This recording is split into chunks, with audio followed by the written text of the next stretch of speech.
And all these angels and demons keep shouting and screaming, I'm falling from Eden.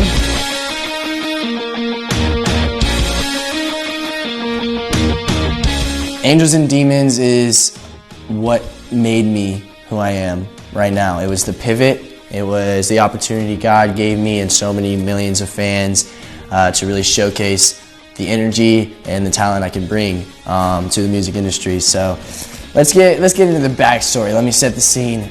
Boom. Travis hit us up. Went and met every label in New York, went and met every label in LA, and then I met with Travis last, and we sealed the deal. And we were just kicking it in his car, and he was showing me Acting Like that MGK and Youngblood just dropped a couple months back. And he was just showing me his music, and he was so real, so like what I needed. You know when you can feel like something that you need. He's what I needed. He's like my dad, bro, and he's cute as fuck. So I had to. I'm just kidding. I got to work with these really two fucking cool producers that are still like some of my best friends today, Keith and McKay. And I remember being in the studio, and we had just gotten really deep, bro. Like we were like crying and shit. I was talking about some tough ass shit I was going through at the time, and really everything I had been through in my life. And I remember I wrote this like freestyle ballad that no one will ever hear, maybe they will one day, called Pick Up the Gun, and it was really talking about the lowest point of my life. And right after that, I remember McKay looked at me, he was like, it's just like you got a lot of like angels and demons, And I was like, that's really how it is, life is really about having like the highest points and then the lowest points, and sometimes just meeting them in the middle. And that's what this song is about. Funny enough, I did not get arrested before my song came out. Crazy. In the chorus, I talk about riding in a cop car, no one in the world can help me out. It was almost like I was foreshadowing my own doom. You know what I mean? It was like, maybe I did bring this on myself. Well, I actually did. That's the whole point. And the song was so important to me, I really wanted to be vulnerable and real while still making a sick song. So I remember we went through like 30 different versions of Angels and Demons. We changed it so many times. And finally, it was the moment when we got to send it to Travis, that he really reproduced the whole thing after Keith and McKay and myself were happy with it. And then he sent it back to us, and we were like, holy fuck. So I put it on TikTok, right? Still running the TikTok game, like still trying to get people to know that I'm making music and I'm not just like, whatever the fuck. I've never even been good at that shit anyway. If you find old videos of me, I swear to God, bro, I was like, what the fuck is that, dog? Like, what the fuck? Who does that?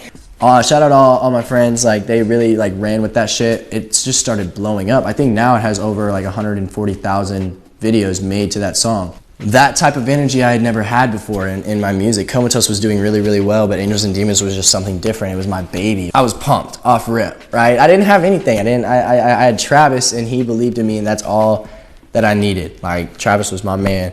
So I remember the first time I actually ever hung out with Travis was at the Angels and Demons music video. We spent $2,000 on the music video. It was our homies that filmed it. We used one of my manager's house, and it was very in-home, but the song was so big. It was like, how is this coming from that, And I think that's the exact reason, is it was so authentic. There was nothing about it that we wanted to fabricate. We didn't want to like make it something it wasn't. We were just showing you like, yo, this is my song, and I hope you fuck with it. Fast forward a little bit. Boom, song comes out, doing pretty well.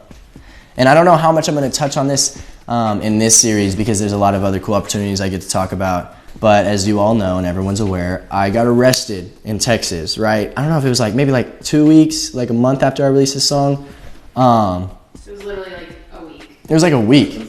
That's Shannon, my day-to-day, and she literally does everything for me. And speaking of that, like me and her had not even met yet, right? So this was such an early process. She like saved my life. Everyone in that situation handled it the best they could, and that's what blew up the song. Like, I remember people were posting edits of like my mugshot and shit, and they were like, oh yeah, he really did ride in a cop car. And it was just so funny because I had no plan to do that, and it almost just felt like that's what was supposed to happen. Everything was going according to a plan that I had no idea existed. I had no control over it, but it was still going the way it needed to go.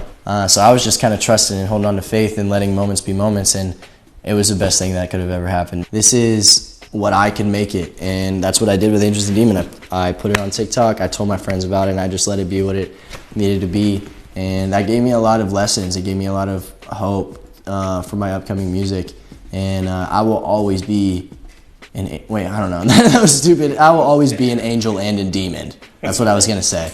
Angels and Demons will always be my baby. You know, like everyone has that one song that they hold on to for the rest of their life, and that one's mine.